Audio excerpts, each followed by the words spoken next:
coordinates of the place where we have been on the web. Not too hard to find.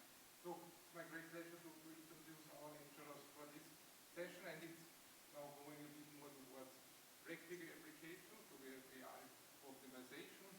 The class will be given by Nysret Musliu, Kletzander, and Florian Mischek. Nysret is a colleague which I know for very long. So we started together here and have spent more than half of our life at the AI research unit. He's an associate professor, and I think what is most important, he has a so-called Christian Doppler lab. Maybe some of you know what this is. This is a research funding scheme which allows for quite large projects but which are closely connected to industry. And I guess we will say a few words about this. And Lucas and Florian are recent postdocs, and they've also been in this CD lab. And yeah, I think I don't want to take more of your time. I'm very, very happy that you are giving this lecture for us. Okay. Yeah, thank you very much, Stefan, for introducing us. So I'm Nysret Musliu, and I will do today the talk together with Lucas and with Florian. I think we can take the seats if you want. No? So, yeah, like Stefan said before, we'll talk about solving real-life problems and give some overview of different AI techniques. So today we start with this problem-solving session, and you will have tomorrow morning also ESP for problem-solving. So I think you will get a bit more information for this area. So just the outline of today's talk. So we have a bit too many slides, but we'll try to finish in 2 hours. So first we'll say something about some applications. So I will show several applications with which we deal in our CD lab. And then give some overview of main problem-solving techniques, AI problem-solving techniques. I will say something about solver-independent modeling, constraint programming techniques, structural decomposition techniques, meta-heuristics, and hybrid techniques. And then the second part, which is around 1 hour, Lucas and Florian will talk about hybridization of machine learning and problem-solving and show different kind of methods we have developed or are using for different kind of applications. And to the end, hopefully we'll have time, we'll show a case study with industrial problem where Florian will show all these kind of techniques for which we'll talk now during this talk and give some conclusions. Okay, so maybe where are we in AI? So as you know, AI has many fields. So one of the fields is of course problem solving. Then we have machine learning, natural language processing, and so on. So you hear for most of the fields in this summer school. And actually, yeah, more popular nowadays is, of course, machine learning, but problem solving is a very important part of AI and actually was one of the first area which was considered in AI in 1956. So this general problem solver from Simon, and then chess programs and different kind of things. And we still have lot of challenges in problem solving, AI problem solving, and so on. So that's why this field is really important still. Okay, so in our Christian Doppler laboratory, and maybe also before, we have been solving different kind of practical problems. And in these slides, you see many problems we have been dealing with.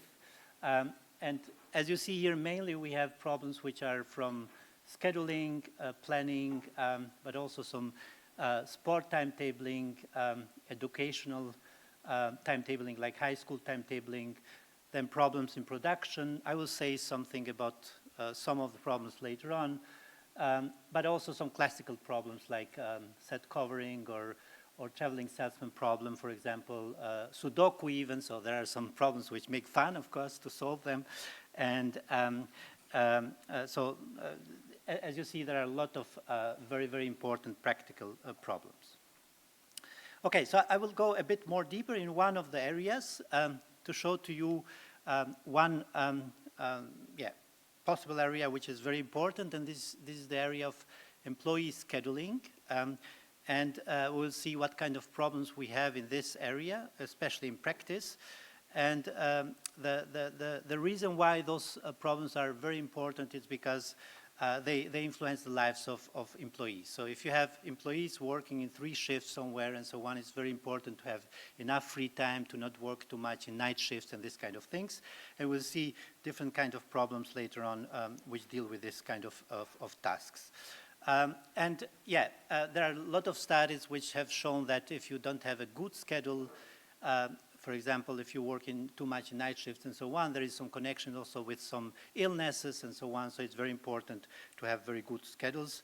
And we know in general that we have also the companies there, we have the employees, but we also have labor laws. So we have different constraints from different stakeholders, and we need to of course, take into consideration all these kind of things if we want to have a very good schedules for employees.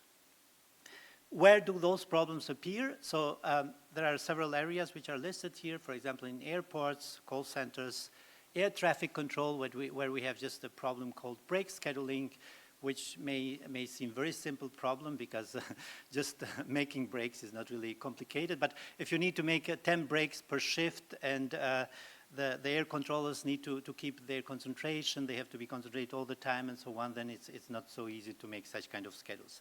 Hospitals are also very important. Unfortunately, in a lot of organizations, still you have solutions which are made by people, humans, and by hand. Maybe they are not optimal and so on. But you have a lot of problems there in nurse rostering and so on. Then, of course, in public transportation, for example, Lucas was working a lot in bus driver scheduling, production plans, and so on and so on. So different areas. So let's see what kind of problems we have in general. First of all, if you have, for example, an airport and you need to make a very good schedule, you will have some requirements, okay? So this red curve here, which you see, represents the number of employees which I need for a particular time period. For example, I see that from 6 to 8 o'clock here, we need 6 employees, and then 8, and so on and so on. So this kind of requirements are, of course, produced from the task you need to do, and usually you have some forecasting and so on. And if you have this, usually what you do in next phase, you construct so-called shifts and also breaks for the employees, such that you try to cover this red curve as good as possible. That means if you have some requirements, we see here that if you will take those kind of shifts, so we start with the shift A here, which starts exactly at around 6 o'clock here, and it goes until 11 o'clock here, as you see, and you have then the shift H, and so on and so on. And in between, you have some breaks here, as you see, these empty spaces here. And if you then add all these shifts together, you will get this blue curve here, which is how much you fulfill the demands which you have here with the red curve.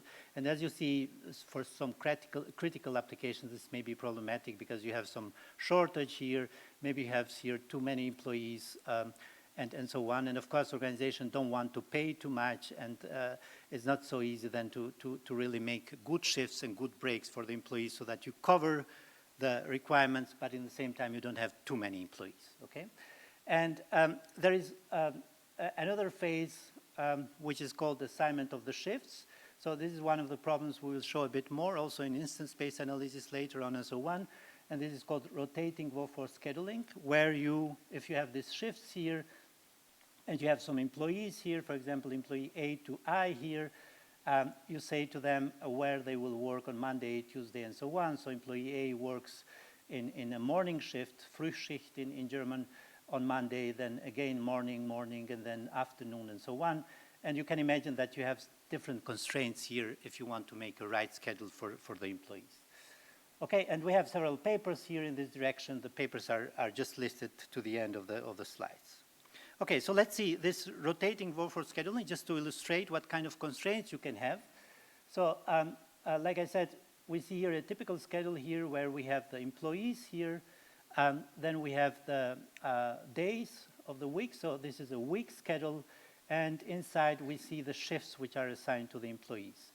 And this schedule here is called cyclic because employee A will take the day shift, and will have free and day shift on Saturday and Sunday.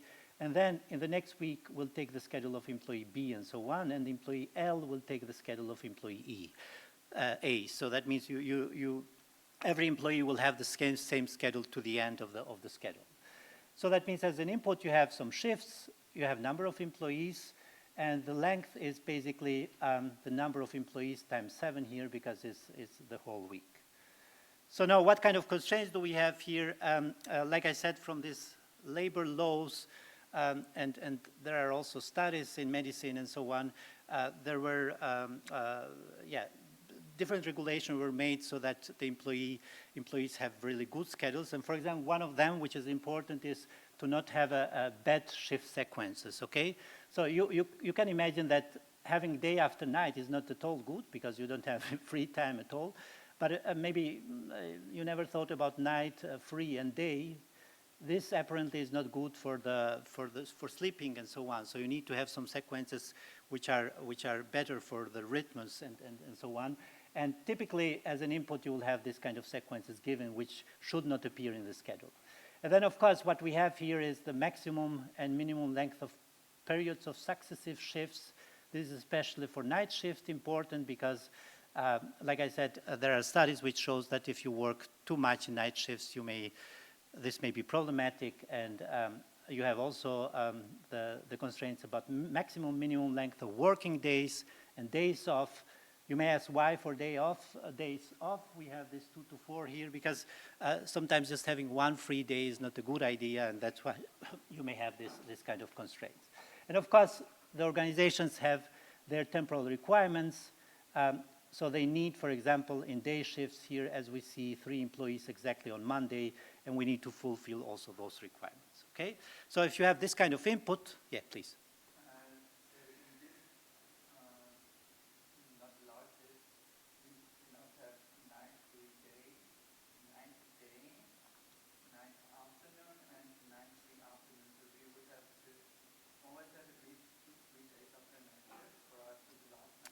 Yes, in this case, true, because, no, actually not, because you could have, yes, true, yes, because you have a day shifts here, so in this case, you should have at least two free days, yeah, yes, thanks.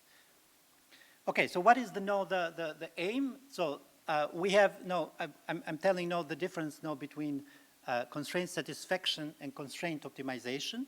So if you have a problem where you just need to find a solution such that all constraints are fulfilled, for example, if we say that I need a schedule which fulfills all those constraints, then this is a constraint satisfaction problem. So it suffices to just get one solution which fulfills all my constraints. And in this case, I just want to find a cyclic schedule which satisfies the temporal requirements and all other constraints. If I had some other criteria, Lucas will talk about this later on, for example, optimization of free weekends and so on, where we must not, we don't have a hard constraint, but we have so-called soft constraint, then this is called optimization problem, okay? So usually in practice, you have often optimization problems where you have also soft constraints and not only hard constraints. And if you ask which are easier to solve, it depends from the problem. So sometimes only finding one feasible solution is very hard, but usually optimizing the methods who do optimization have more difficulties, of course, to find the optimum solution sometimes because you may less prune as you are searching for different solutions with optimization problems. Okay, so we have other problems which we solved, and for example, those are the problems which appear in planning and scheduling or in project scheduling. And for those kind of problems, what is important there, you also have maybe sometimes people involved, but maybe sometimes not. What is very important is to reduce the resource consumption, and sometimes energy is, of course, nowadays important, and you want to increase the production efficiency. That means you want to finish different tasks as soon as possible. And Florian will talk later on about one of the problems he solved with the large industry partners, which is called test laboratory scheduling, where you basically have different kind of tests you have to do in a lab. So they are called tasks here, like task 1, 2, 3, and 5, and they are grouped in jobs, which are a bit longer, as you see here.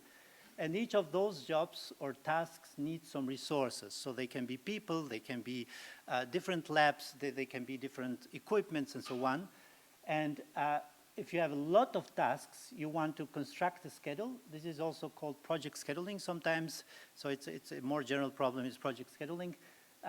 You schedule a lot of tasks so that you have enough resources, but you fulfill also different kind of constraints, and you finish as soon as possible, okay? So, of course, by finishing as soon as possible, you reduce the resources here and consumption and so on. So this is very important.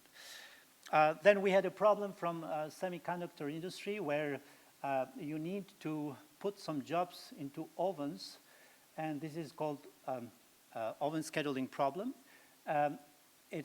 You have also many constraints here. For example, you cannot group every task together and so on, so you need to group some tasks which need particular temperature or duration, how much you put in oven and so on.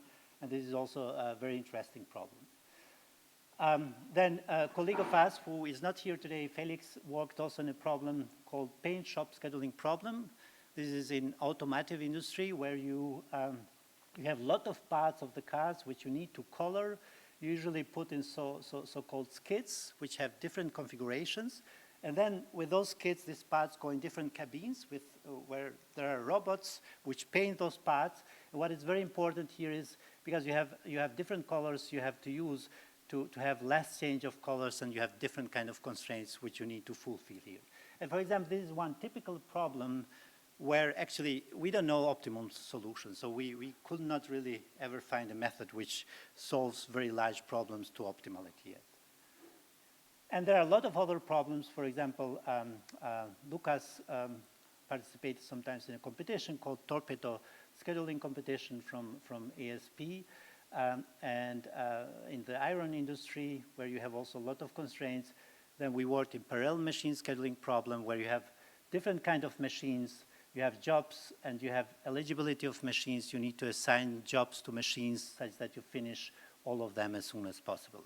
And there are, of course, a lot of constraints for which we will not talk here. If you want, you can see the papers, but this just is an illustration of this kind of problems.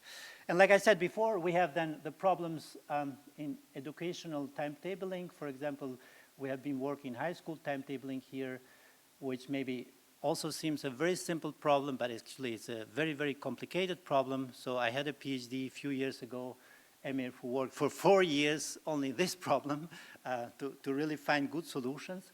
And you can imagine people are very good on finding a good timetable for schools, but if you want to find optimal timetable, is not easy. Okay, I'm not going to explain the problem here, but you can imagine different kind of constraints. No breaks between classes. Each teacher has a number of hours he has to fulfill, and so on and so on. And this is another problem from sport timetabling. It's called social golfer problem. It also seems a very, very simple problem.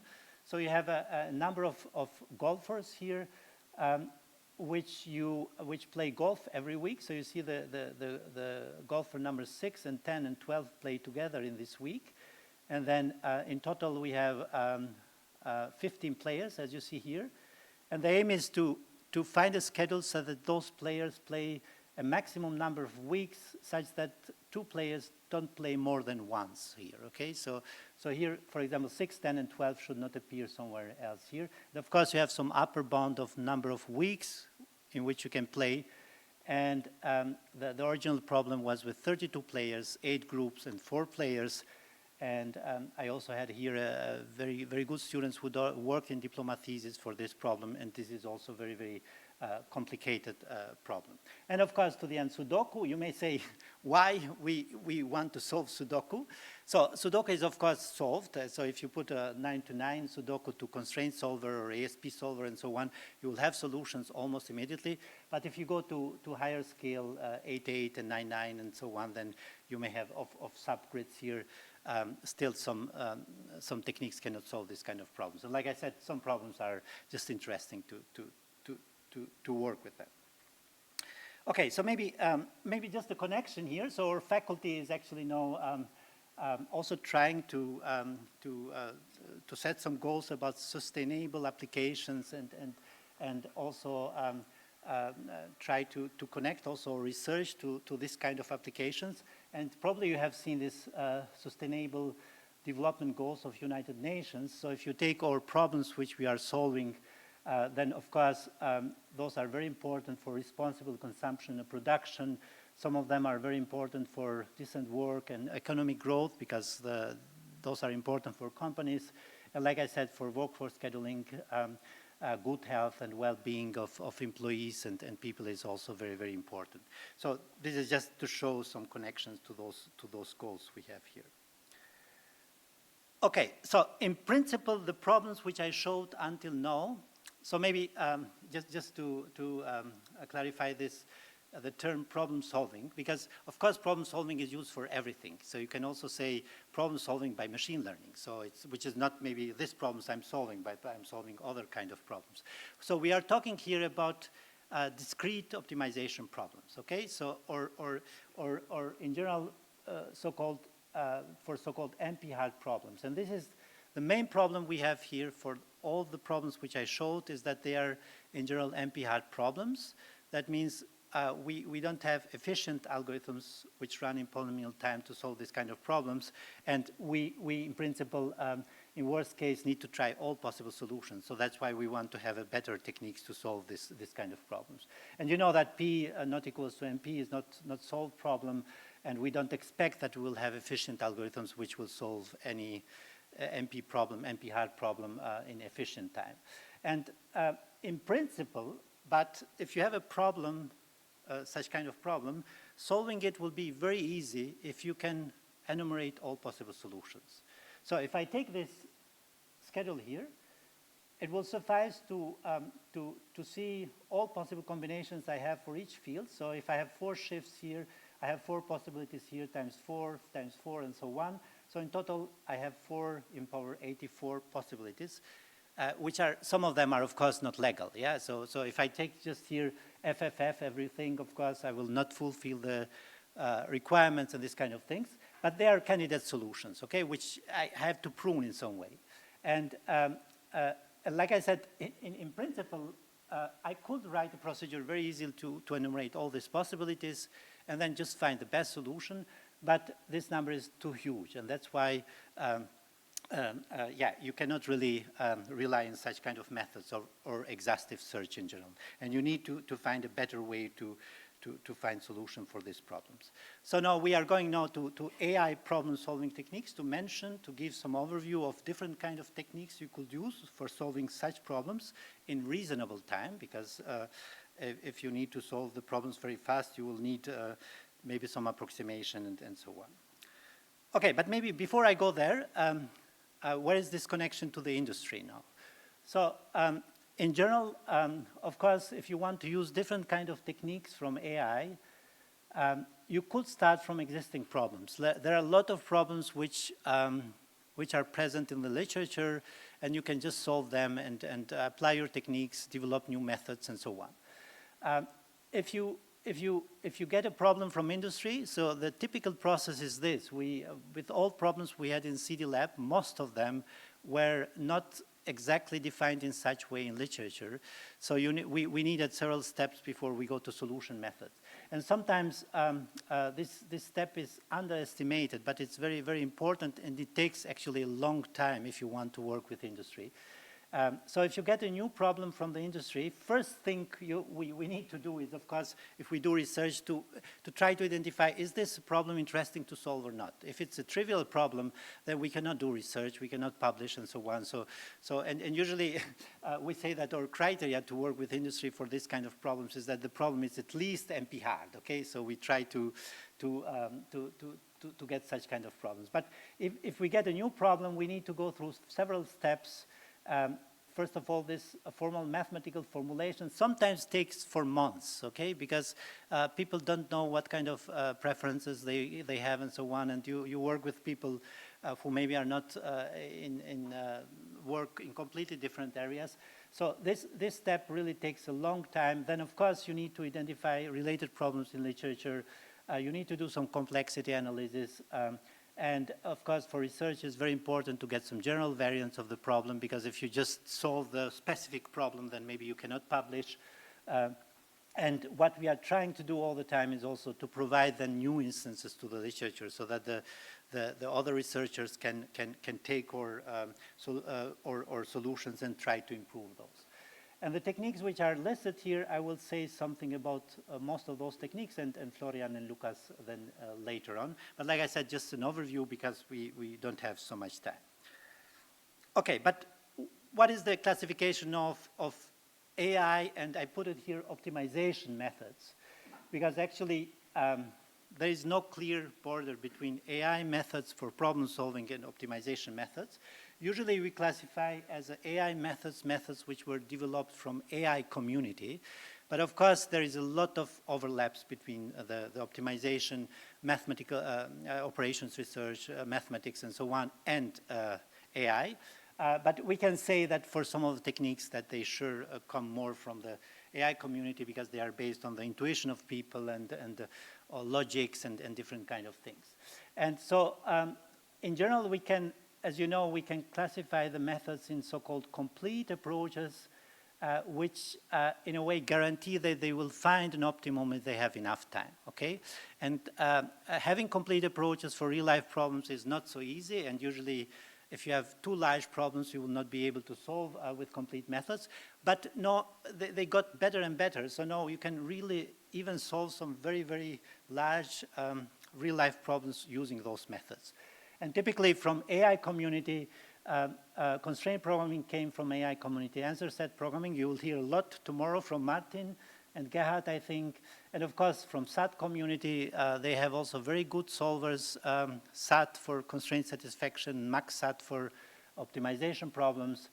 And like I said, of course, mathematical programming solvers are very powerful today. So actually, the researchers are working now on joining those fields, and they work for a longer time. So we don't try to make to work only in one technique, but instead to try different techniques from different communities. If you cannot solve the problem in a reasonable time with complete approaches, then you will go to heuristics methods or meta-heuristic methods in general. So I listed here several methods, for example, taboo search, simulate nailing, evolutionary strategies, mimetic algorithms, and so on. And in general, those techniques are used only in cases where you don't have other choice, okay? The problem is that those techniques do not guarantee that they will find the optimal solution. But in other side, in practice, also in our experience, it has shown that meta-heuristic techniques usually find very good solutions and even optimal solutions for many of the problems. So from practical point of view, it's a very good idea to use this kind of techniques. Of course, there is a critics also from theoreticians and so on because they don't offer any performance guarantee for when you are solving different kind of problems. So that's why when you use meta-heuristics, you should also compare at least in small instances where complete method works with those methods to see how good your methods are. And what is very promising, and nowadays where a lot of work is done, are in hybrid methods. And we'll talk today about this kind of methods. So for example, large input search is a very promising approach which works very well in a lot of problems. Hyperheuristics, we'll talk about this, and also machine learning based approaches which combine this kind of techniques together. Okay, so maybe just an overview about different kind of techniques. So I will not, yeah, please. Regarding the hard problem, so if the optimal solution is not easy to get, so in this case, heuristic techniques are good techniques for solving this kind of problem, because as you said, so meta-heuristics can't guarantee that the solution is optimal solution. And since we know that this problem that we want to solve is already empty hard, and optimal solution is not possible to get it. So in this case, I mean this advantage should be ignored if we are going to apply meta-heuristic techniques. Yeah. No, but I mean, if you are not guaranteed to find optimum, it doesn't mean that you don't find optimum. So you often find optimum, even if but you cannot guarantee because you don't have really proof that you will find this optimum. And still, if you have, especially for NP-hard problems, meta heuristics are very useful because you have a ways also to estimate how good the meta heuristics are, because sometimes you may have some lower bounds produced from solvers, and even today the solvers, complete solvers, produce just-in-time solutions, so that maybe you don't have optimal solutions, but you can compare to those. But if you have too large instances, and complete solver cannot do anything, and you don't have any good lower bounds or whatever, you can just rely on how good those solutions are in practice. So you don't have, you can say, okay, those are my best solutions I can reach, but of course you don't know if they are really the best solutions. Yeah, there is no theoretical guarantee. So I don't know if this was this was your question exactly, or do you have a comment?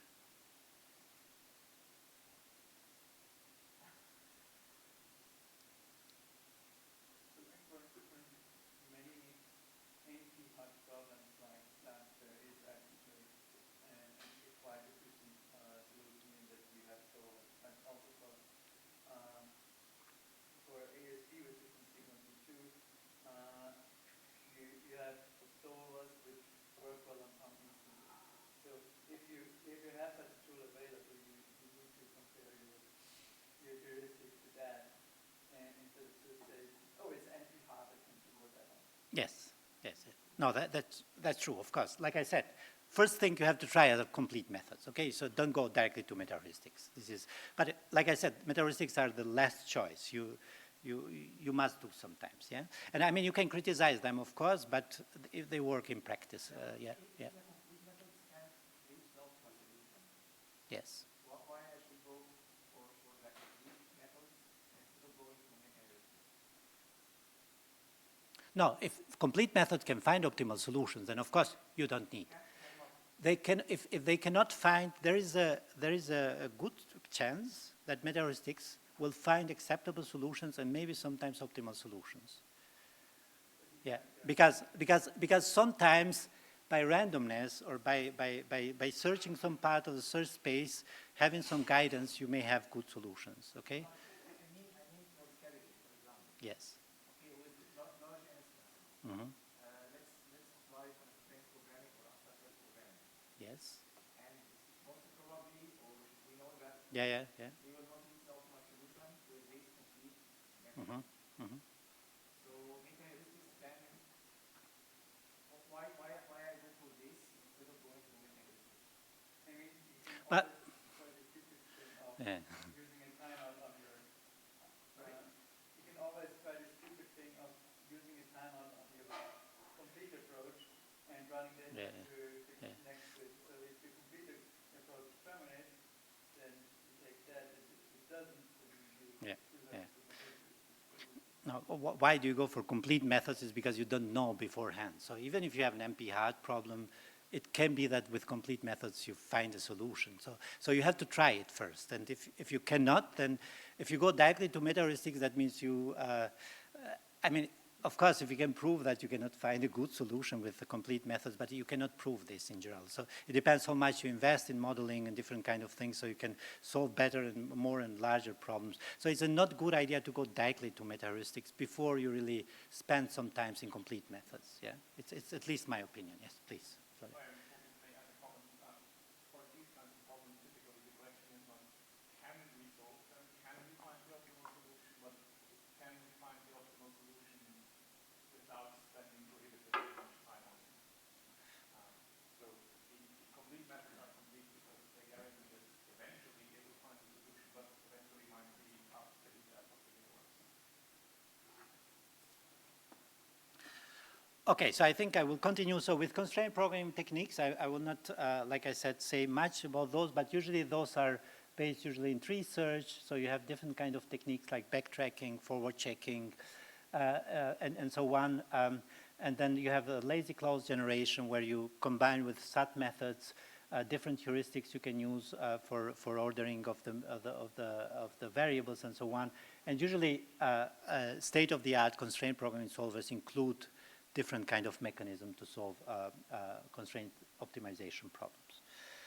And one very important thing if you want to solve your problem with the complete methods is to model it first, and you can have different possibilities how to model it.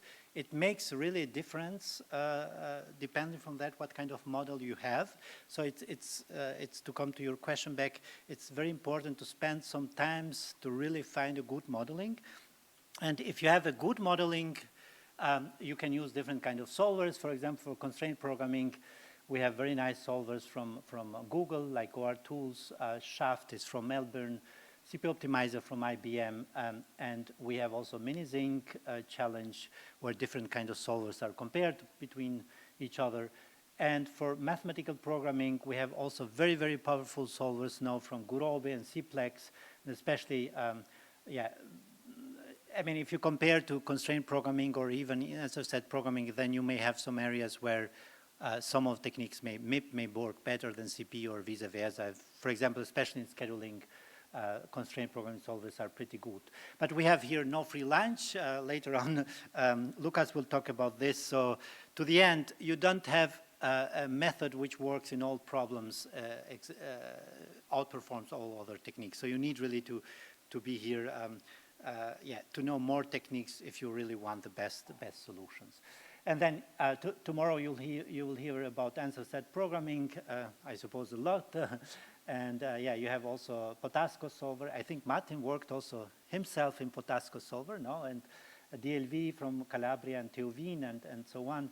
And then you have a lot of SAT solvers, which it was also mentioned that they are really sophisticated and can solve even very, very large problems. For example, for high school timetabling, we had a very, very nice solutions with MaxSat solvers.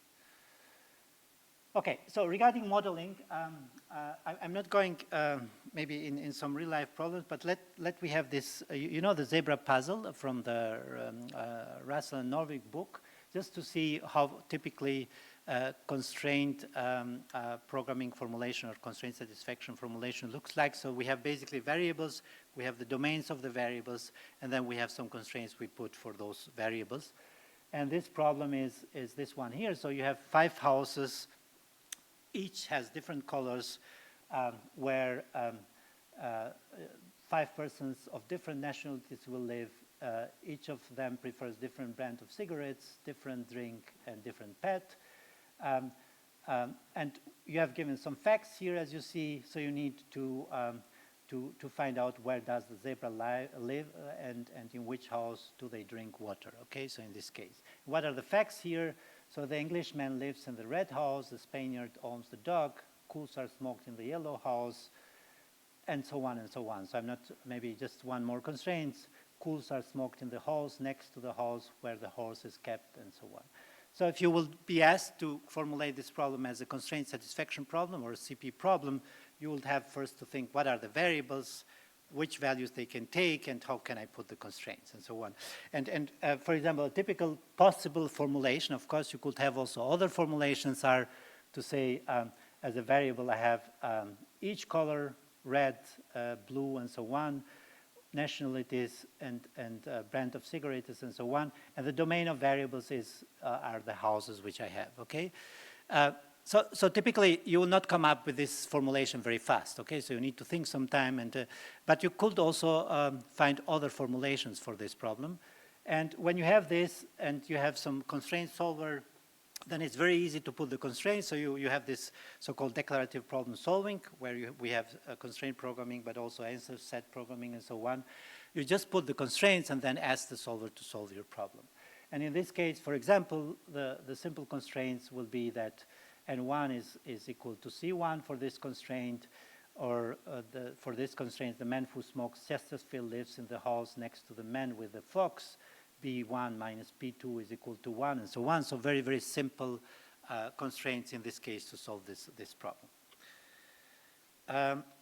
Okay, what is important now, because I'm going to maybe some other kind of methods which you can use in between, is that you can have also always so-called graph representation of your constraint satisfaction problem, or hypergraph representation. In this case, we have a hypergraph representation where we have, as you see here, the constraints as a hyper edges, okay? Or you can have just a graph if you have constraints between 2 variables. And if you have some constraints between 2 variables, you have again a hyper edge here. For example, the Spaniard owns the dog will be this constraint which we just put it from before here. And why I put this graph here, because you have between the heuristic methods and complete methods, you have also methods which are based on the structure of the problem, which also guarantee the optimality, but which may solve some problems faster in some cases if they have a specific structure there. Okay, if you put the model of rotative Woforth scheduling, for example, in a declarative language, then it will look similar to this one here. So we have also papers in this direction. You can use also some global constraints and different kind of things, and you can put in some solver and see if you can solve it or not. By the way, rotative Woforth scheduling, for example, is actually a solved problem, so you can even solve larger problems. So a few years ago, it was not really possible to solve with complete solvers, but now we can solve it and find all possible solutions. And this will be the possible model in MIP for machine scheduling. As you see here, you have also constraints just put in some mathematical way in this case.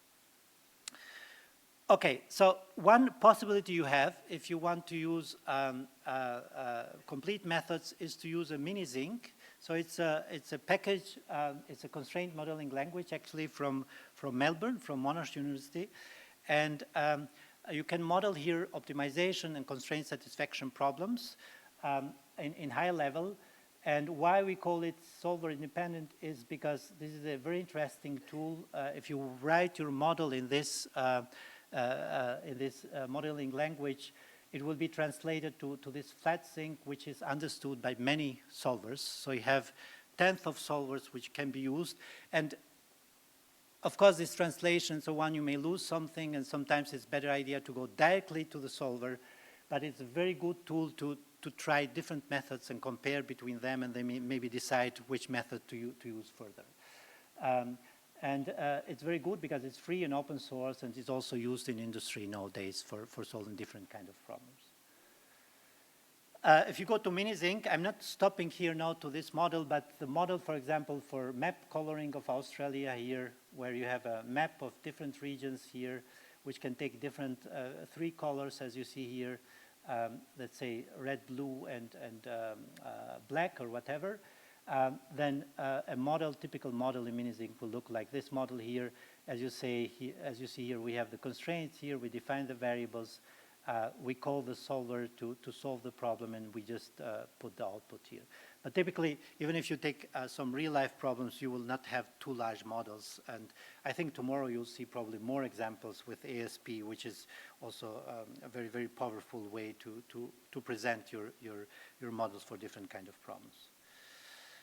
Okay, and like I said, from those methods, which I said, we have exact or complete methods, and we have metaheuristic methods. Sometimes it's a good idea to try to decompose your problem based on the structure the problem has. So if typically the structure of the graph is such that you don't have too much cyclicity, then it's a good idea to divide it in several sub-problems here. And one of the possibilities is to create so-called tree decompositions or hyper-tree decompositions. So I presented here just a tree decomposition where, as you see, I divide constraints or variables in different sub-problems, and you can solve this with a dynamic programming algorithm. So you solve this sub-problem, this one, and then you join the solution, you go bottom-up. If you have some tuples here, then you can find with backtrack free search the other solutions. And this is a promising approach for some problems which have a specific structure. And yeah, I'm not going on definition of tree decomposition, but basically what you want is, if you have a graph here which represents some constraint satisfaction problem, you try to construct a tree here, as you see, by grouping the vertices of the graph here, so that you fulfill some constraints. For example, that if you have 2 vertices together, 9 and 7 here, they must appear in some of the sub-problems here, as you see here, because you have to solve this constraint. And then you have very important this condition about connectedness. So you see 4 appeared here and appeared here. It must appear also in between, because otherwise I could solve this sub-problem, give to 4 some value and here some value, and they are not the same value. So that's why I need to make some connections there. And what we did some work here also with Stefan, who is here also today, for using the different also machine learning approaches inside of problem solving with tree decompositions, where basically instead of just generating one tree decomposition, because what we noted in that time, there was a PhD student working this topic, is that even if you have a tree decomposition with the same width here, for example, here the width is 3, as we see here, you may have completely different running times for different solvers. And what in this methodology, which is listed in this paper in JAIR, what we did is we generated a lot of decompositions and then learned from the features of the tree decompositions we had which decomposition to take to solve the problem. And this was also improving a lot the algorithm for some of the applications. Okay, so unfortunately I don't have too much time to speak about this part, but just to give to you a bit of overview that you have also structural decomposition techniques which are can be very interesting for some problems. Okay, so I think I have 5 minutes more, and then we'll go to Lucas and Florian. So we go now to meta-heuristic techniques. Regarding meta-heuristic techniques, the main idea is that you generate a solution by just starting by any solution in the search space. This can be also some solution which is maybe good one with some greedy algorithm, but you can also randomly start. So some powerful meta-heuristic techniques don't care much about the initial solution. And then you construct the neighborhood of the solution. That means you just make some small changes. I will show some moves later on. And then iteratively go from one solution to another solution until you find a very good solution, okay? So those techniques are called iterative local search techniques, but you can have also evolutionary techniques. And like I said before, they find acceptable or even sometimes optimal solutions for many problems. If you want to implement the local search techniques, this is really a very simple process, but you need to think about different kind of things. So the basic local search techniques will be, like I said, to construct the initial solution S, which can be better solution or maybe just random one. You will generate the neighborhood of the solution. You will select the best solution from your neighborhood and then go to step 2. And there exist different kind of techniques. We call them advanced heuristic techniques or meta-heuristic techniques, like simulate nailing, taboo search, iterated local search. Unfortunately, I don't have time to go now into deep for those techniques, but the main idea of those techniques, all of them are based on this local search procedure here, but the main idea is that they also include some mechanism to escape the local optima. So what is the local optima is sometimes you find a solution you don't have in neighborhood better solution, so you stop, and maybe you are not really in a very good solution. And for example, simulate nailing has some mechanism which says sometimes I also accept a solution which is worse because I want to go in completely new part of the search space. Taboo search forbids some of the moves you did already and then brings you to completely other part of the search space. Iterated local search sometimes destroys part of the solution, perturbates it, and try to start from that solution to improve it. And you have different possibilities here. But our experience in meta-heuristics is that if you have this general framework for meta-heuristics, usually what it matters a lot are the neighborhoods you construct. So here you need some maybe experience and so on.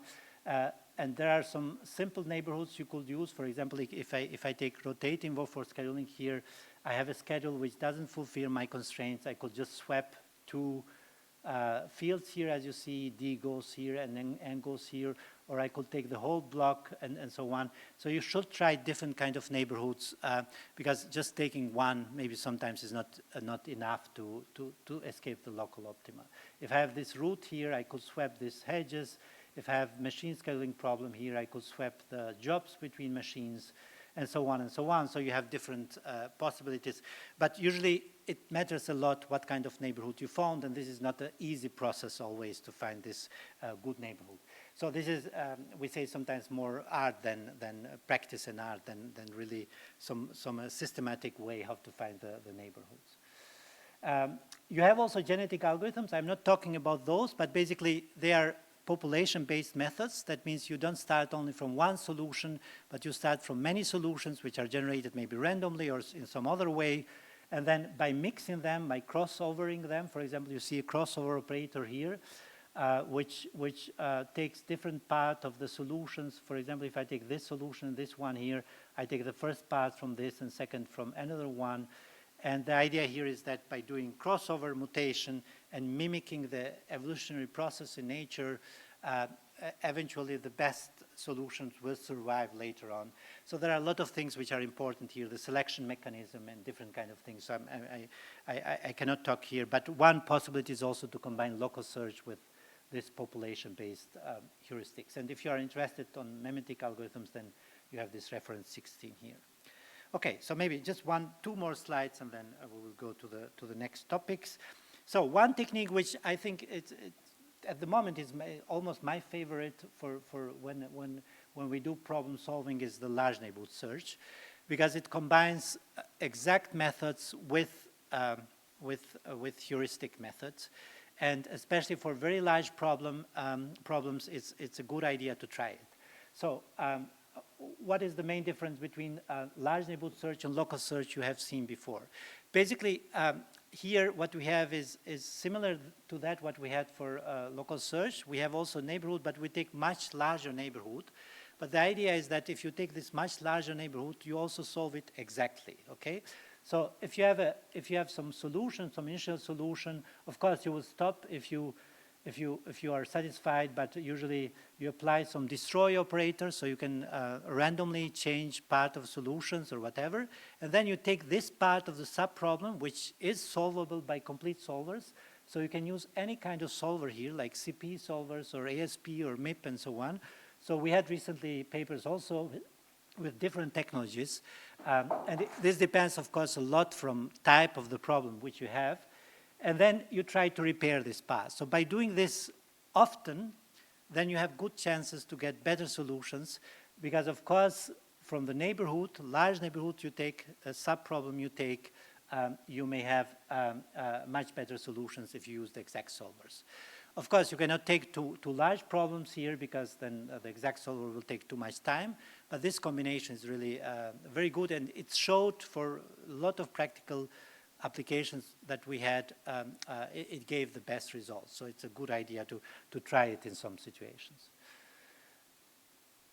Okay, so this is now the end of my part. So now we'll talk about the hybrid techniques in general. So large neighborhood search is one typical hybrid technique. But what we want now is to combine also machine learning, not only with exact method and heuristics, but include also machine learning, and you can have any kind of mix of methods here. So from mathematical optimization, like I said, but also logic and so on. And I will, Lucas will continue now with the next topics for algorithm selection.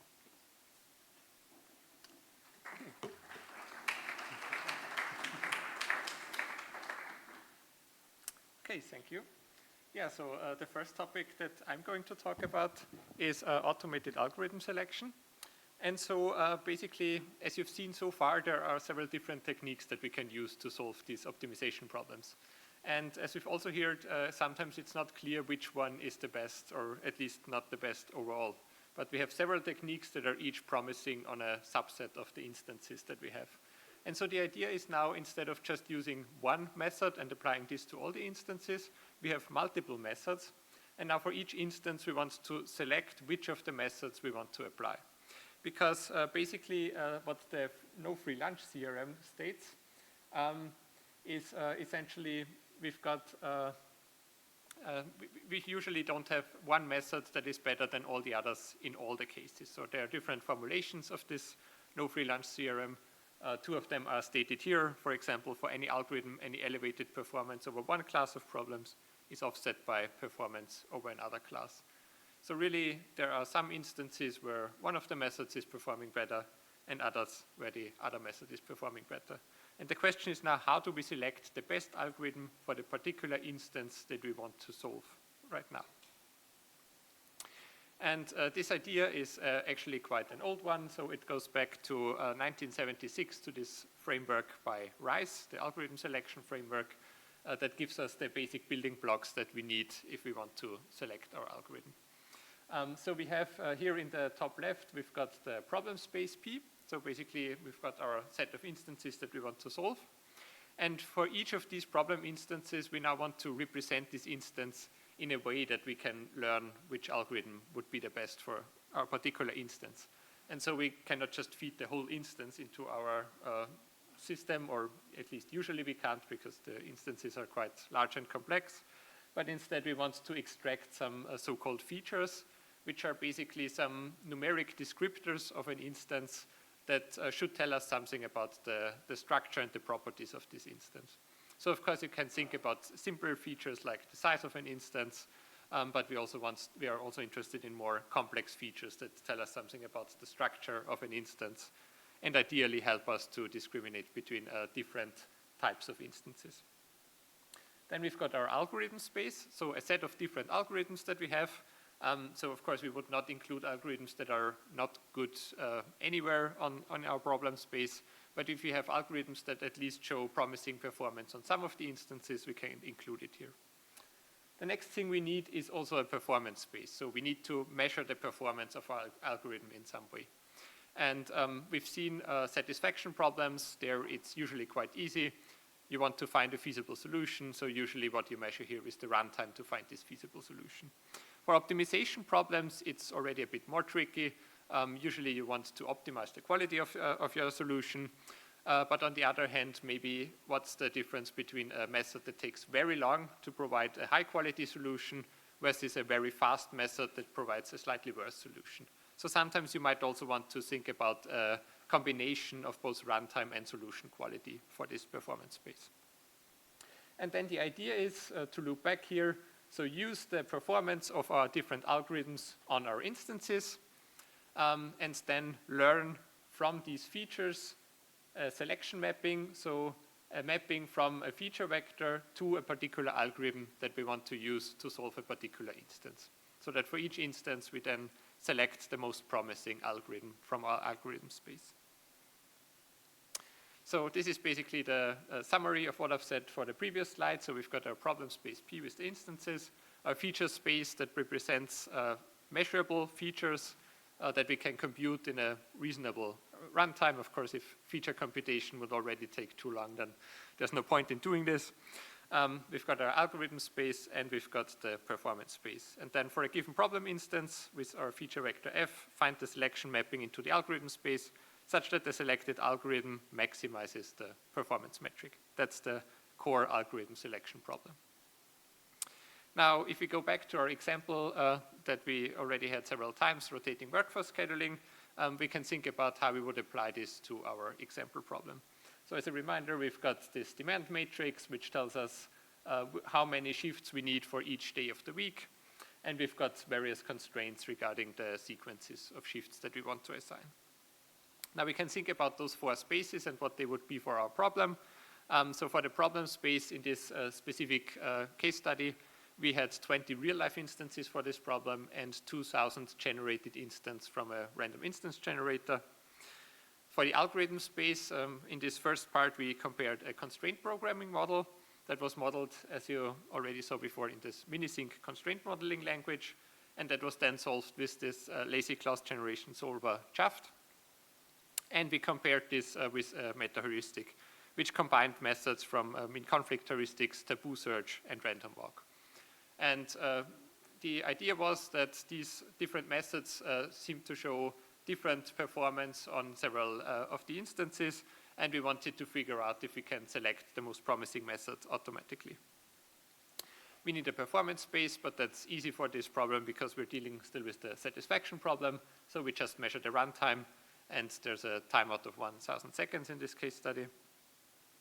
And then we need the feature space. And usually, if you want to apply algorithm selection, then deciding on the features is the most difficult part of this task, because there are many different options how you could select features.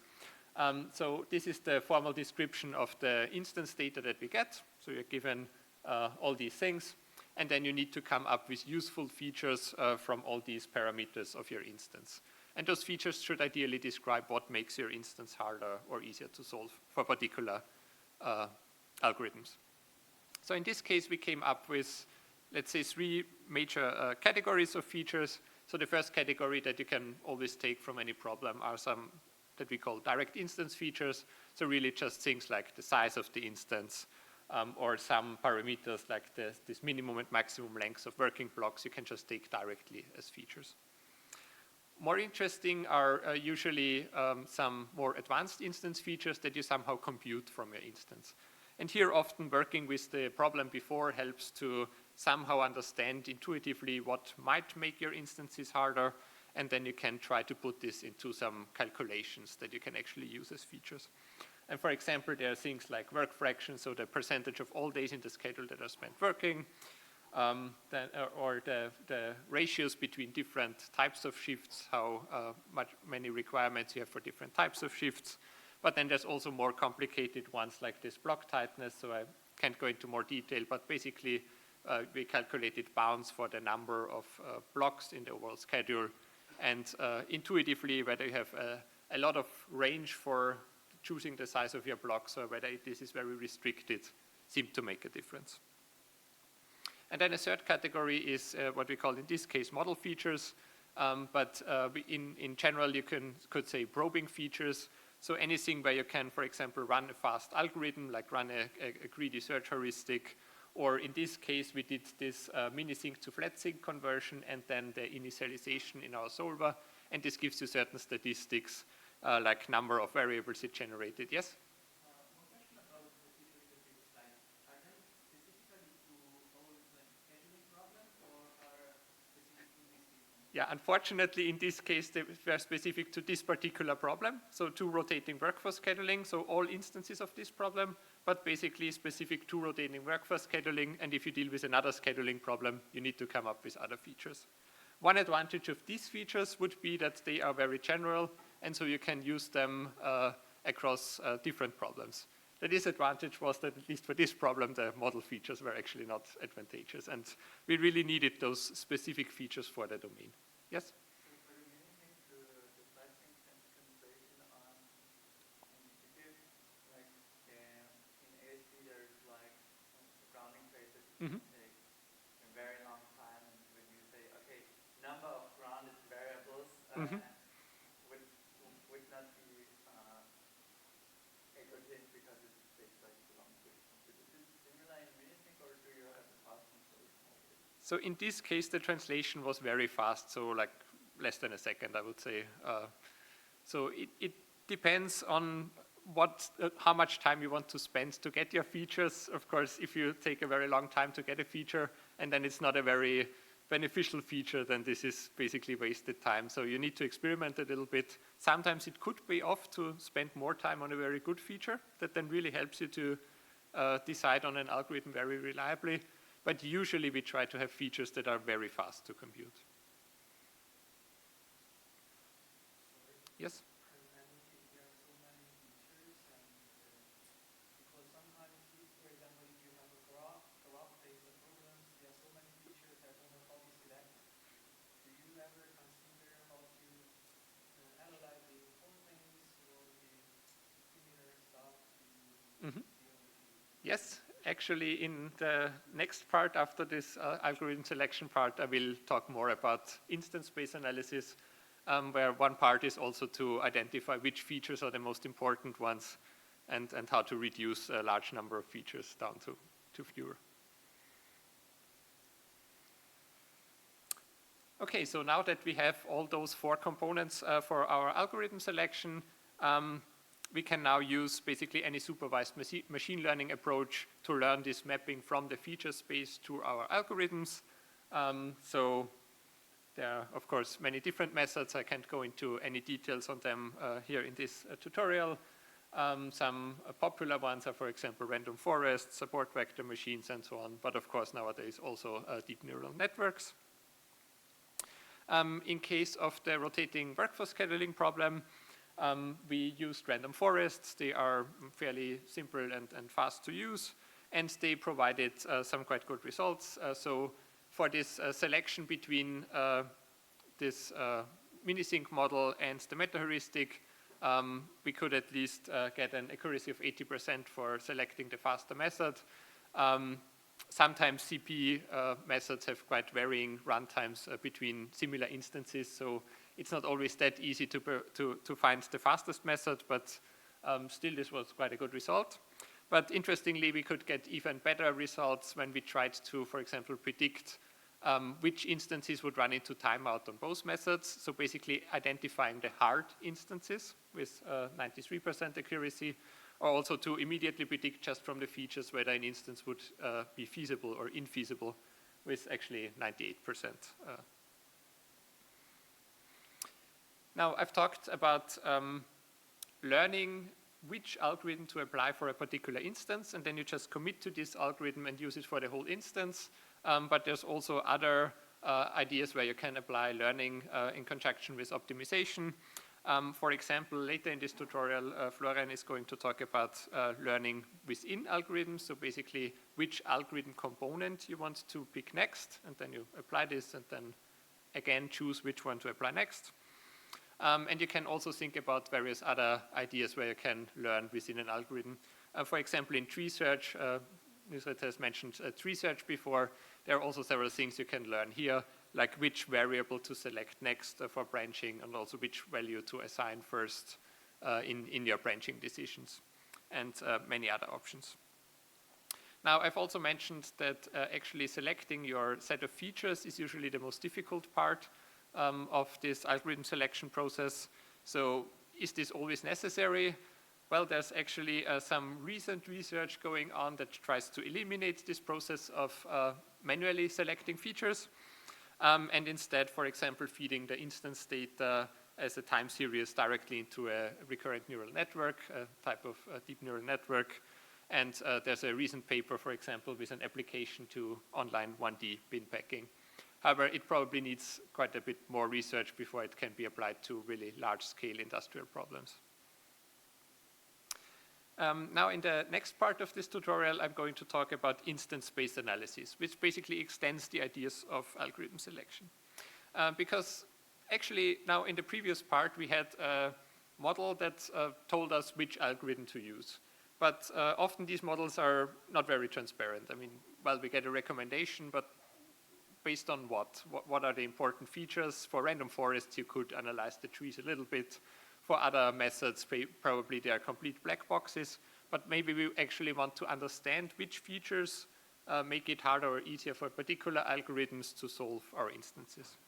And the other question is actually, are we even evaluating on an appropriate set of benchmark instances? Because, well, we evaluate our algorithm, but on which instances? We have some benchmark instances that were maybe collected a long time ago.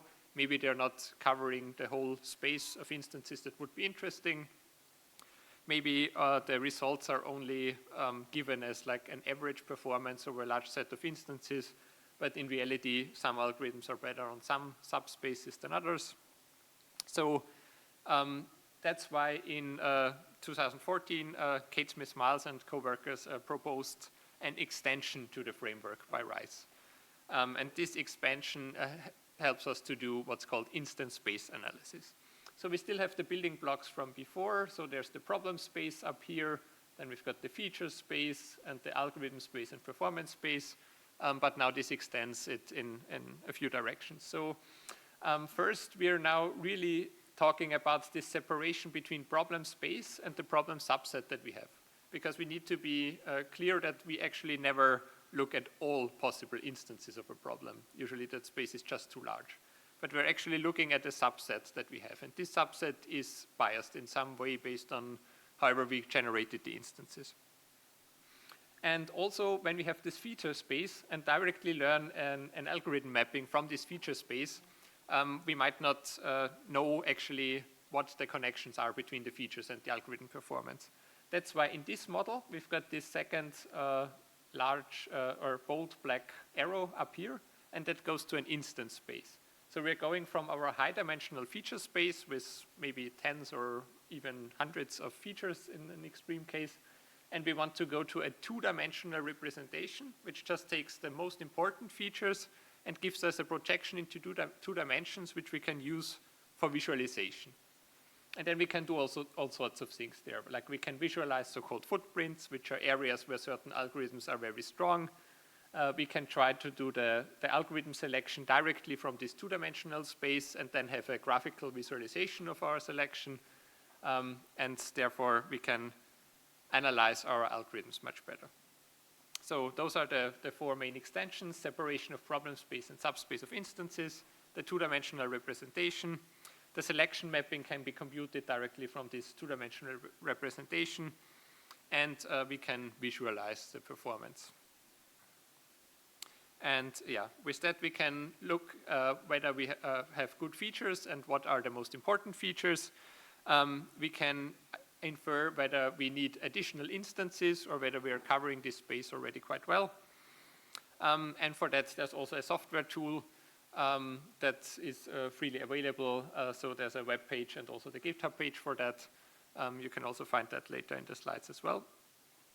And so back to our example problem, and let's see what we can do there with this instance space analysis.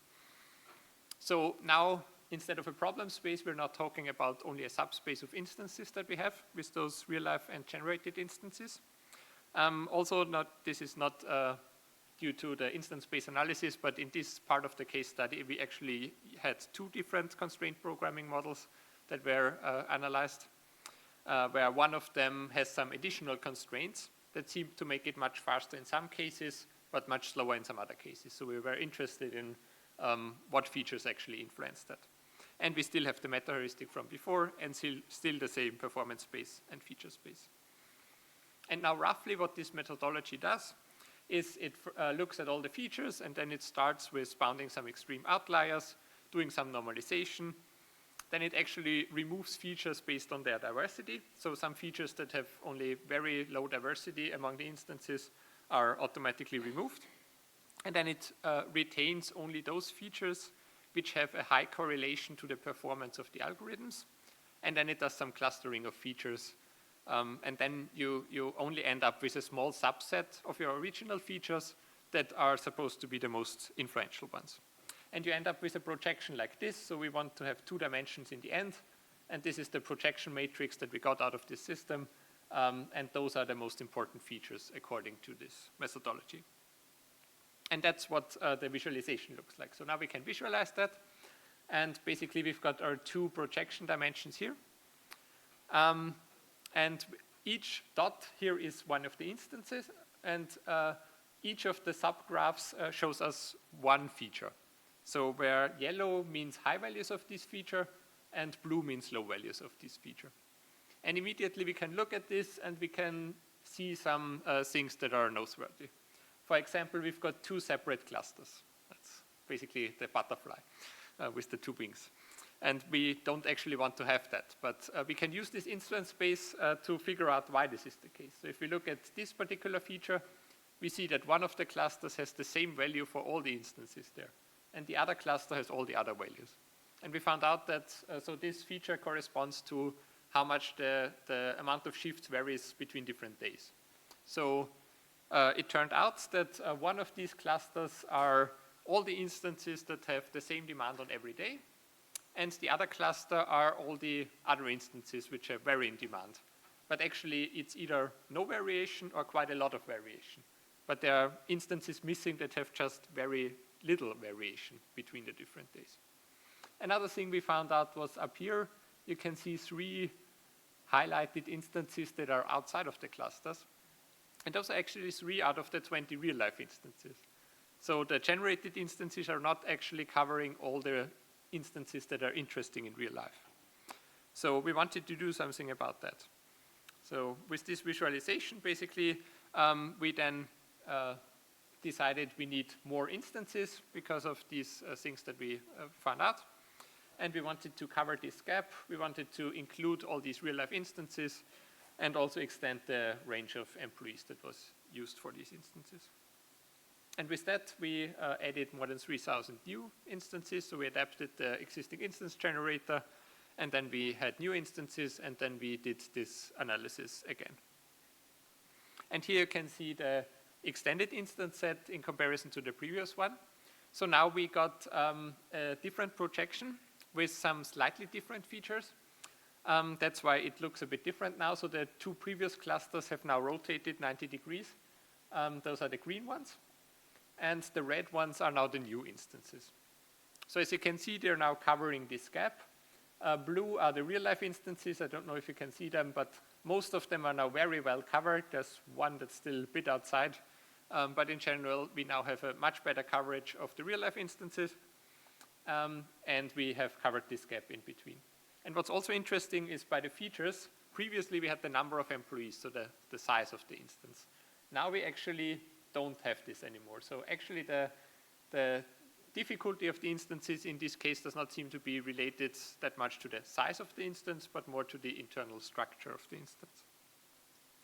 And when we looked at the different features that we had, we actually found, like now that there are two main axes. So this Z1 axis has low values of this minimum average block length to the left and high values for the maximum, so a large range of values that you can choose. And on the right side, we've got high values for the minimum and low values for the maximum, so actually a very narrow range, or on the far right, actually no range at all, so those were infeasible. And so on this one axis, we really have this range of block lengths that you can choose as the main component. And on the other axis, we found out that the main component was the variation of the demand between the days. So those are the two main axes of important features for our problem that we found. And yeah, with that, we could now analyze the results of our algorithms. And here we looked at feasibility. So green means found a feasible solution, red means proved infeasibility, and yellow means timeout on this instance. So of course the meta heuristic times out for infeasible instances because it cannot provide a proof for infeasibility.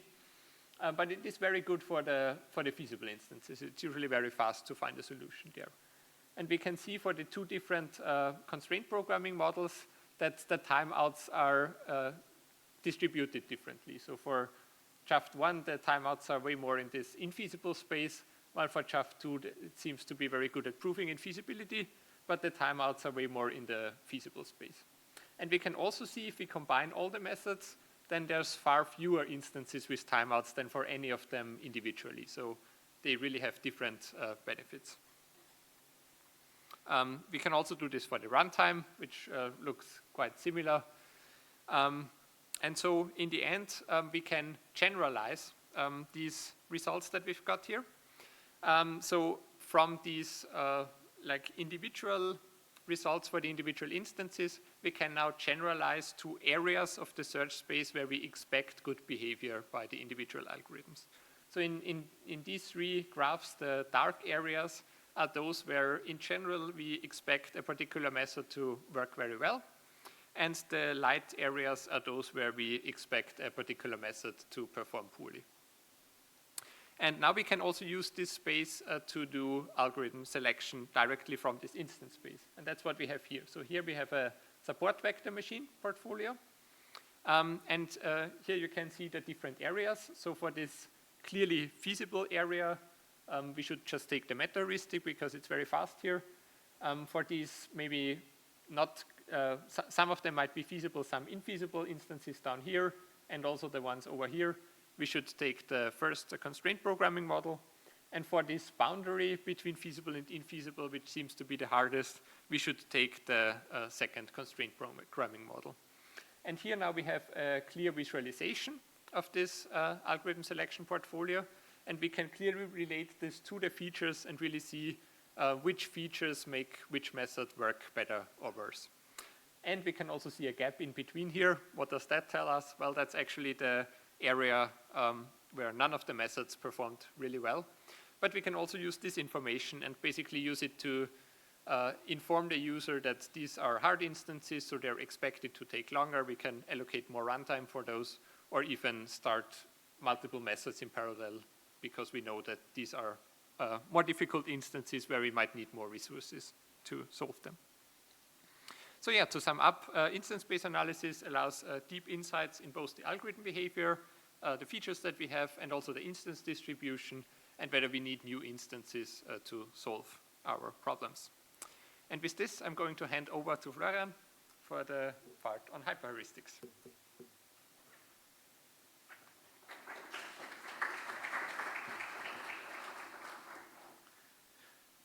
All right. I would like to begin my part by pointing out quite a few drawbacks of this algorithm selection approach. One is that there is basically only one singular decision that is made before any algorithm is started. If it turns out that we made the wrong decision, tough luck. Another is that we need to already know the characteristics of the problem space that we are looking at in order to be able to define good features and train the model appropriately. If we don't know what kind of problems we will end up solving, then it's not really feasible to train a good model to decide which algorithm to use. And third drawback, someone has to actually write those algorithms, which is quite hard.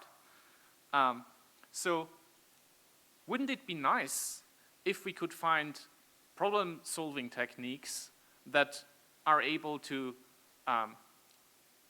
automatically make use of components that we already have and assume that work well in different kinds of problems, combine those components somehow intelligently, and automatically adapt their behavior to unseen problem instances and maybe even completely new and unseen problems.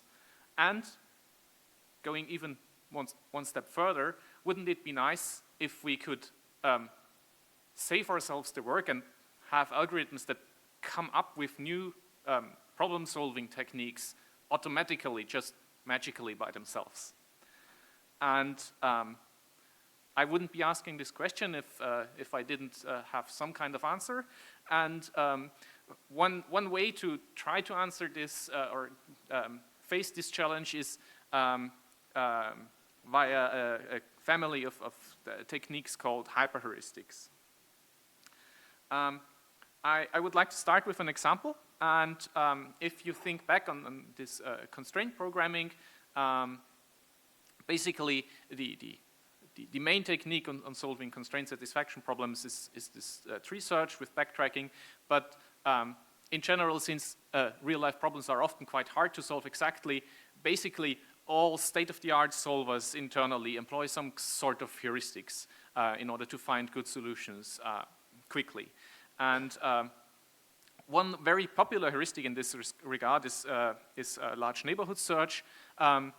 Basically, the idea is that you have some sort of variable assignment that is a candidate solution, usually potentially a bad or even infeasible one, and then you repeatedly solve sub-problems that you get by relaxing this variable assignment, so deleting some assignments and trying to somehow reconstruct a better solution without changing the parts that you didn't touch before. And now we can find and define a lot of different strategies on how we do this relaxation and reconstruction.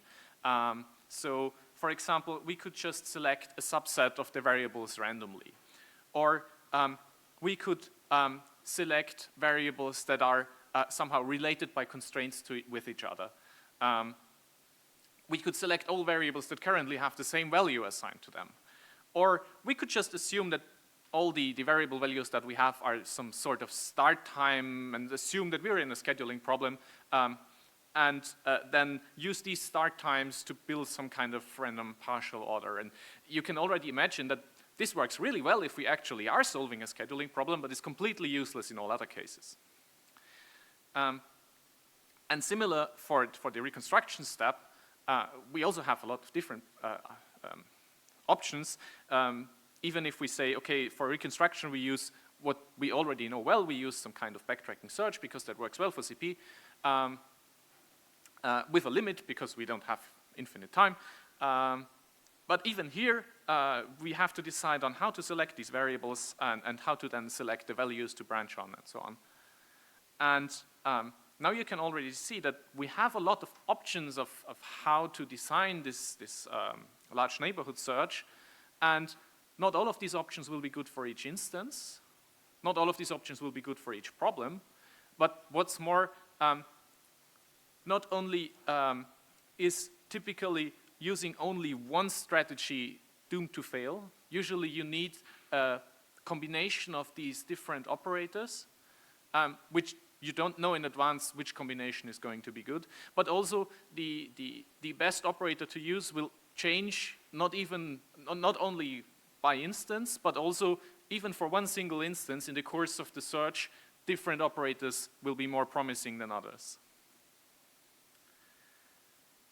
And yeah, I'm not going to tell you how to solve this problem just yet, but instead I want to go back to the grand idea behind heuristic or meta-heuristics of solving problems.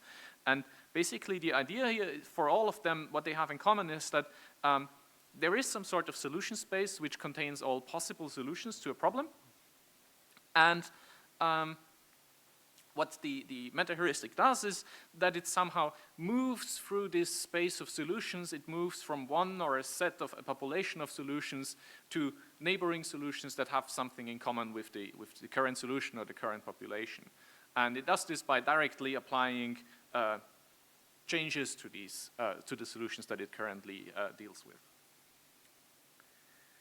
Instead, the hyperheuristic approach adds another layer of abstraction in that it, instead of directly modifying some candidate solutions and directly moving through this space of potential solutions, instead, a hyperheuristic operates over a set of so-called low-level heuristics, which are algorithmic building blocks that can be anything from complete algorithms or individual steps of complete algorithms, even down to algorithmic primitives like individual instructions of some kind of programming language. And this level of abstraction allows us to define high-level algorithms that are able to adapt their behavior depending on the set of operators that they have to work with and the problem that they are currently trying to solve. And may even allow us to generate new strategies, new solution methodologies from scratch, just by dynamically building them out of these low-level heuristics and heuristic building blocks. Hyperheuristics, the term hyperheuristics covers quite a large family of different techniques and methods.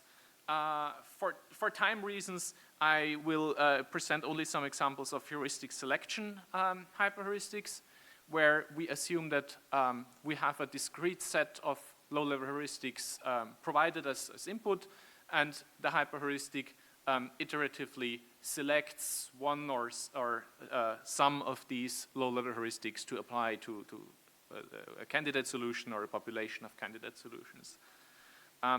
The other big part are heuristic generation hyperheuristics, where these heuristic space is defined via these smaller building blocks, and the hyperheuristic synthesizes some kind of low-level heuristic automatically that works well for a certain instance.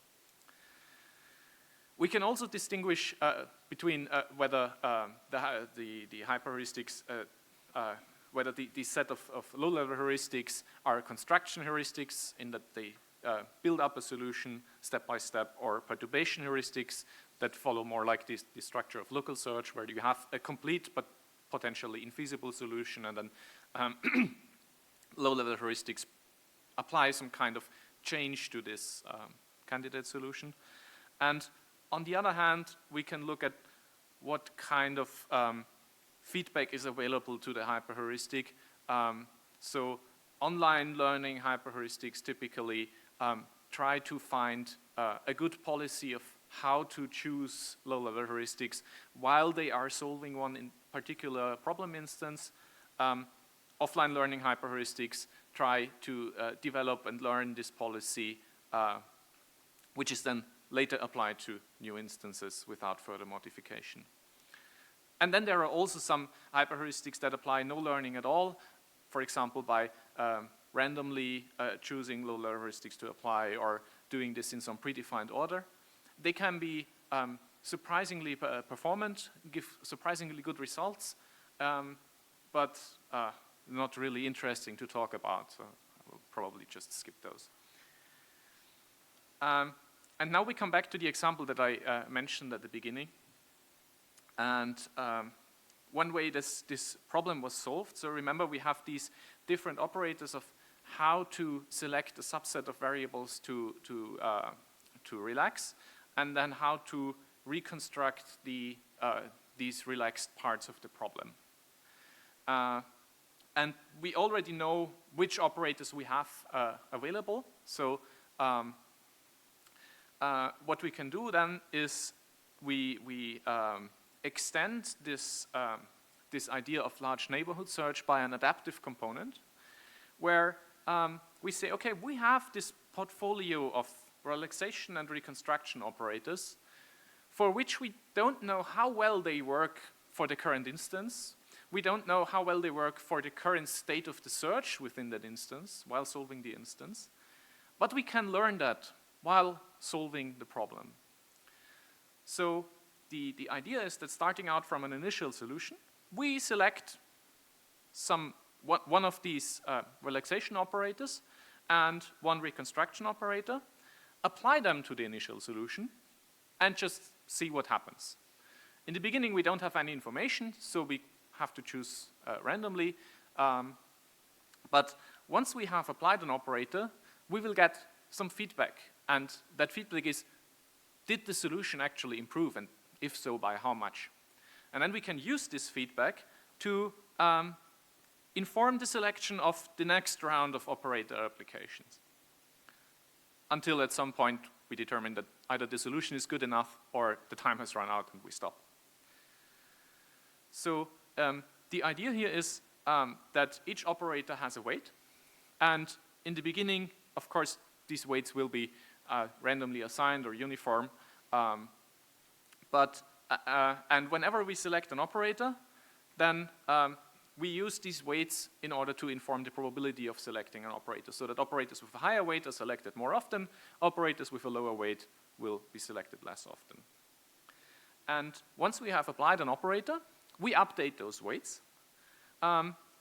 such that operators that actually produce improvements during the search, that find improvements, will have their weight increased, and operators who are usually unsuccessful or often unsuccessful will have their weight reduced until eventually only the best performing operators are left and will be chosen with a high probability.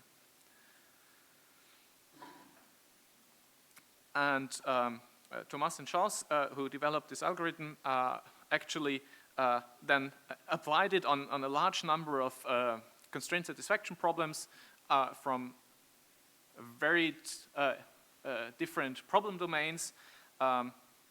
You can see them here at the bottom. So everything from routing problems, bin packing problems, quadratic assignment problem, chop shop problem. So completely diverse problems. And you can see in this heat map how often the different operators were chosen by their self-adaptive large neighborhood search.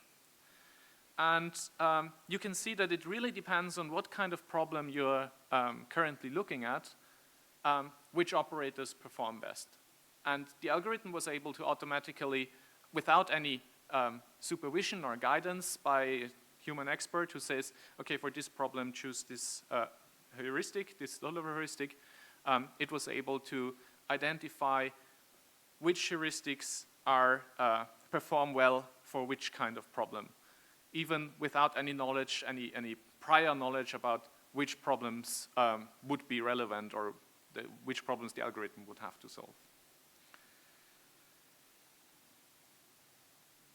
So now we see that this can be used to develop algorithms that are useful for many different problem areas, and that can adapt their behavior to different problems. And this was formalized in 2011 with the cross-domain heuristic search challenge, where basically the task was to develop a hyperheuristic that would then be evaluated on multiple different well-known problem domains, optimization problems. Now, the catch here is that to ensure that these hyperheuristics are actually problem independent, the implementations and the instance data, basically anything problem specific, was hidden from the hyperheuristics, and in fact the last two problem domains were not even made known until the final evaluation of the competition, so that the hyperheuristics had to be general and adaptive enough that they could actually even solve problem domains they didn't know existed or could be relevant. And in order to do this, the organizers of this challenge developed the hyperheuristic framework, HyFlex, which since then has basically become the de facto standard framework for selection hyperheuristics. The idea behind this is this, that on the one hand you have the problem domain, which contains all the problem-specific data, like how to represent an instance, how to represent a solution to this instance, how to calculate the evaluation function, so the objective function, and also a set of different low-level heuristics that are available to solve this problem. And on the other hand, you have the hyperheuristic that is separated from the problem domain via something that is called the domain barrier, and this domain barrier hides all this problem-specific information that the hyperheuristic could use to determine what kind of problem this actually is, or that could be used to hard code something that is specific to a problem domain.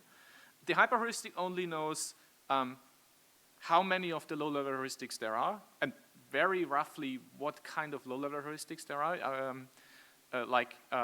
is this a search operator, is this a crossover operator, or is this a mutation operator, and that's it. And then the hyperheuristic has to decide, has to select a low-level heuristic simply by index, select low-level heuristic 4, and instruct the problem domain to apply this low-level heuristic to a solution that is currently in memory. It doesn't know anything about that solution except the current objective value. And then after the application of the low-level heuristic, it gets as a result the new objective value. And that's it.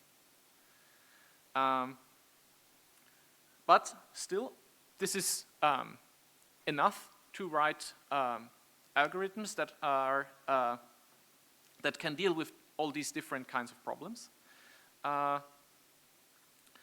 and that are able to learn while they are solving and for them unknown problem domain, which low-level heuristics are well suited for the current instance, and which low-level heuristics are well suited for the current state of the search that they're in. And there are a few, so if you then, there were 20 participants to the challenge in 2011, and since then also a lot of other hyperheuristics that have been developed for HyFlex. And if you look at them, then you notice that there are some patterns that appear regularly. One is this pattern of large neighborhood search or iterated local search, where you have cycles of diversification, where the search moves to new areas of the search space, basically without regards to quality of the solution, and then intensification, where the algorithm tries to improve from the current solution to find better results. And the other is this kind of adaptivity, where basically all proposed hyperheuristics have some way to take the feedback that they get given from the problem domain in order to inform their behavior and adapt their behavior so that the selection of the low-level heuristics becomes more targeted and more powerful. And something that we noticed is that the structure of the problem as given has a lot of similarities with reinforcement learning. I think you will hear a lot more about reinforcement learning tomorrow. And there's not much time, so I will give only a very rough overview here. So basically, the general structure is that you have some agent that interacts with an environment. The agent has a set of actions that it can perform, and the environment is in a certain state. And whenever the agent performs an action, the state is updated, the environment changes to a new state, and the agent gets some kind of reward for that action. And typically, the agent then learns which actions result in good rewards depending on the current state. So that is the general idea here.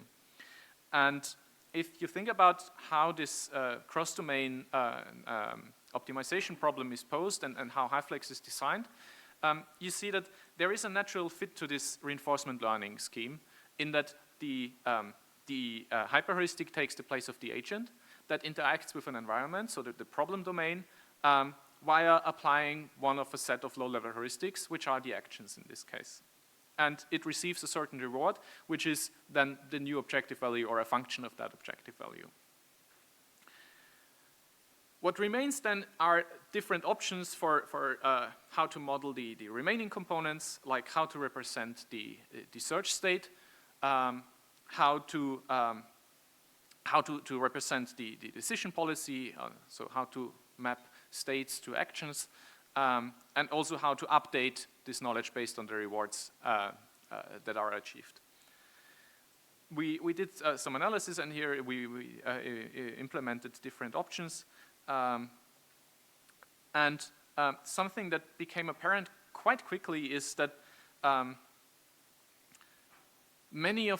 so especially for combinatorial optimization, something that is quite typical is that oftentimes if you apply some kind of change to a solution, it gets much worse. So it is very easy to move into a direction where the objective value gets worse, and also where it is very difficult to somehow get back from, especially if you don't know how the operators actually work in detail. And therefore, what turned out to be, and this is also the reason why, so this is not was not the first approach that tried to somehow model this problem as within a reinforcement learning framework, but already those earlier approaches somehow ran into that obstacle that very often the algorithm would just move somewhere and get stuck there. It couldn't find their way back. And what we found is that it's very beneficial to combine this reinforcement learning with some sort of episodic structure.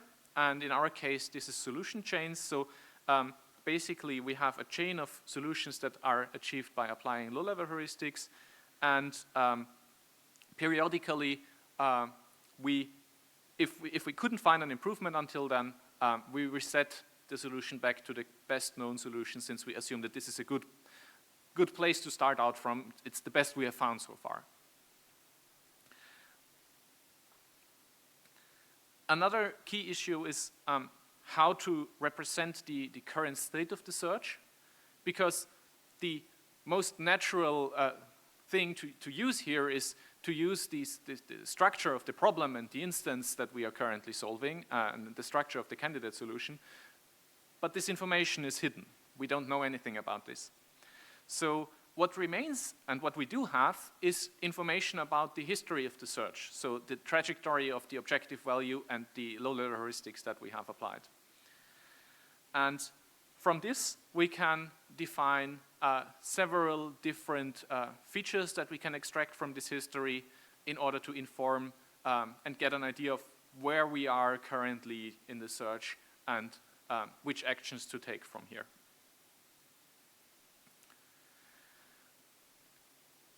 In addition to looking into developing new hyperheuristics within this framework, we also looked at, okay, now there is this set of problem-independent hyperheuristics by design, and we have a lot of different and hard problems.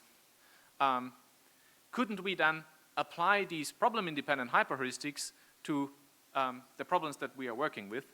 And so what we did was we developed new problem domains, in particular these portfolio of low-level heuristics for each of those domains, and then use these new problem domains and then use these existing hyperheuristics to solve the problems for us.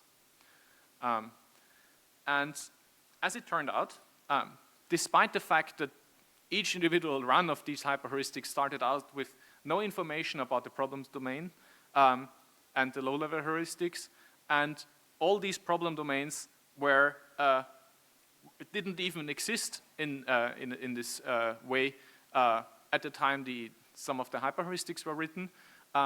They were actually very successful in providing good solutions even to hard instances of these problems.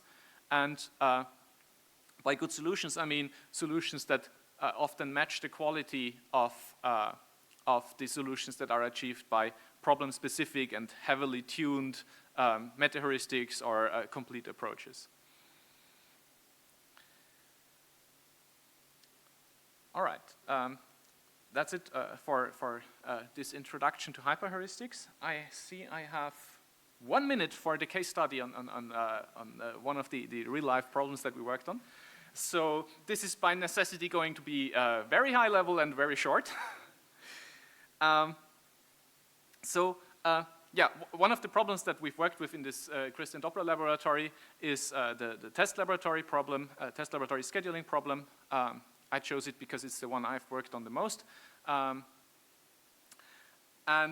Basically, so it's a project scheduling problem where the idea is that you have some sort of scheduling period, you have a list of different resources like employees, workbenches, equipment, and so on. And then you have a large list of tasks that somehow need to be scheduled and assigned these resources.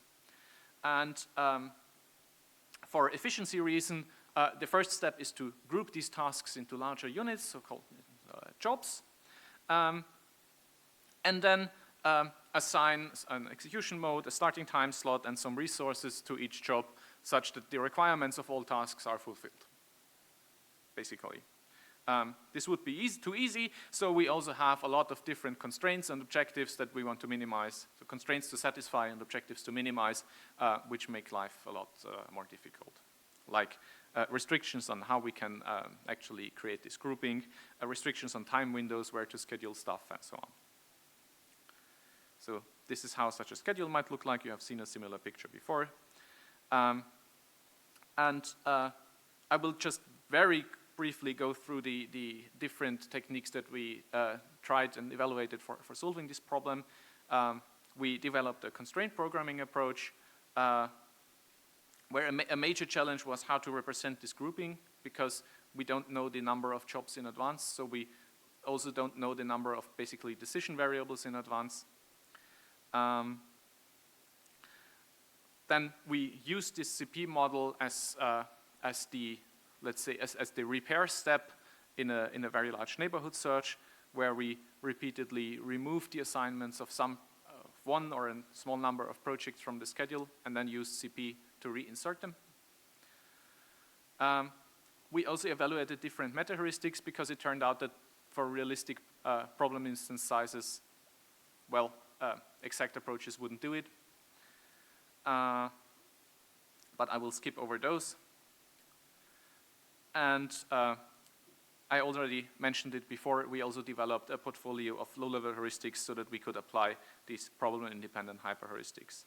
And as you can see, the orange results are with the best performing hyperheuristic, and as you can see, the results are actually, despite this disadvantage of having no idea about which problem they are currently solving, they achieve results that are pretty close to those achieved by the best problem-specific algorithms.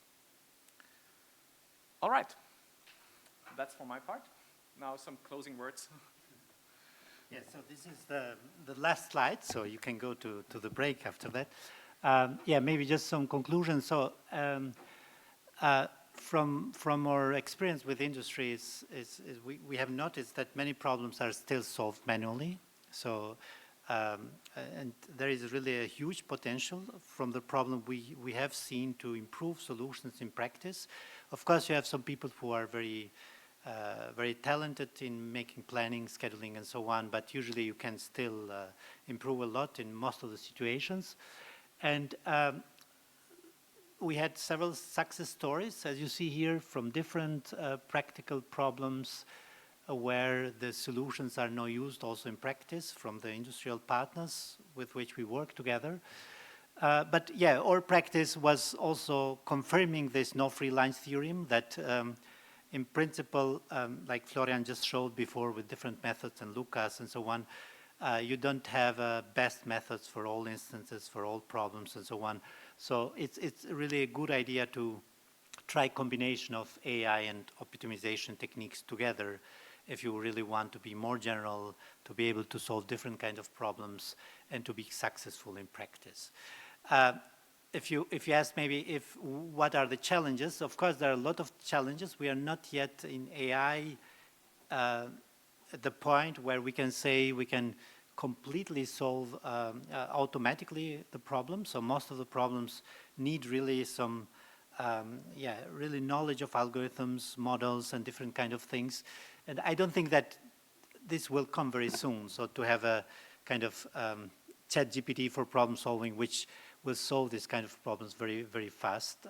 It will take some time, but yeah, different groups are working in this kind of approaches. We are also working now, or the next phase in the CD lab is to try to find methods for generating automatically the components of hyperheuristics. That means we have no hyperheuristics, but it will be good also to generate neighborhoods and everything together so that you can have a more automatization in the process of solving. Of course, this is a very difficult task and it may take some time, but this may be a next step in that direction. And there are also, we did not mention here, approaches now which try to learn black box problem solving. So you have a kind of deep learning where you just input, I don't know, different TSP inputs, instances, and then you have solutions, and then you try to learn the problem automatically. They don't work so well, so they work for smaller problems, but I'm very skeptical that you can really do a complete problem solving by just doing deep learning training in some data, because you always need some kind of additional expert knowledge and so on. Okay. Yes, but with this, we would like to close this session. If you have any questions before we go to the break, we can take maybe 2-3 questions, but I think most of you would like probably to go for a coffee break. So is there any questions before we finish?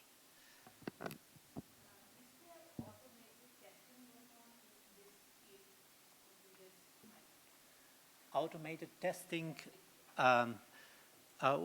in which, to test the methods, if they are very good or not. Well, I think, of course, for SAT methods and so on, you have this. In our area, it's usually, I wouldn't say that we do much testing in formal way, how to say. Usually you have, of course, for testing, you have kind of instances, and you write validators, which, so usually especially when you do meta-heuristics and so on, you try to be methodologically good. So the first thing you want to do is to create enough instances, like Lucas said, and also have separate validator which tests if the solution is working well or not. But regarding proving completely if your method has some errors and so on, usually you do this by looking in the results, of course, and looking at your code and so on. So I'm not aware about very good methods in this direction. So I don't know, maybe Martin. General software verification. Yeah. For problems that are in NP, that you do have the Florian and Lucas, you can come here. Sorry. Sorry for. So for problems in NP, you do have the nice property that your solution is verifiable in polynomial time, right? Yeah. So Yes. for problems that are NP hard but not in NP, that's a different thing. I did want to remark with footnote that you cannot ask ChatGPT. You can ask ChatGPT. No, no, But it will hallucinate the solution. So No. typically, from what I've seen, ChatGPT and others, also generally these approaches that try to use black box machine learning for solving these discrete optimization problems, typically you get solutions that look very nice and often have a nice subjective value, but typically you will have some constraints that are violated, especially for larger instances and more complex problems. I mean, it looks that ChatGPT has already passed the math exam, for example. So if you have some standardized tasks, I think it works pretty well in some cases. But I can not imagine the whole process we do with industry to define the problem, to have a solution for that problem and so on. I think this will take a longer time, yes.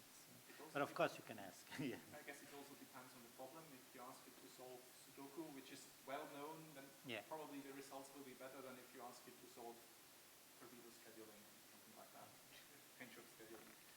Simply because the constraints that are there do not appear anywhere else where it could learn from. So I would imagine that if you get to large Sudoku fields, it will give you wrong ones. Certainly, yeah. Please, yeah. So I was thinking about the oven scheduling system. Sorry, what was about it? Because when I read something like basic, I was always Yeah, it's similar to that. so the Marie-Louise, our postdoc, she's not here today. She worked in this problem. So you can also use for pizzas. no, you can. If you have different, if you have different ovens with different temperatures and so on, some jobs may need different temperatures, different length, and so on. So you need to group them and to put in oven for some time. So this is the idea. Yeah, but yeah, you can have. There is a very nice paper in Constraint Journal which just appeared, and you can see there the problem definition. Yeah. What I forgot to say is that all the papers are listed here, and of course not only us three worked on those problems. We have several other colleagues who could not be today, or they are not working at the moment, like Felix, Marie-Louise, and so on. And all those co-authors are listed on those publications. Okay, so just to know that, there are more people behind the team, yes, and those assignments. And we will be available during the coffee break also, I guess, if you have any more questions. Yeah. Okay, then thank you very much, and have a good break now. Yeah, thank you.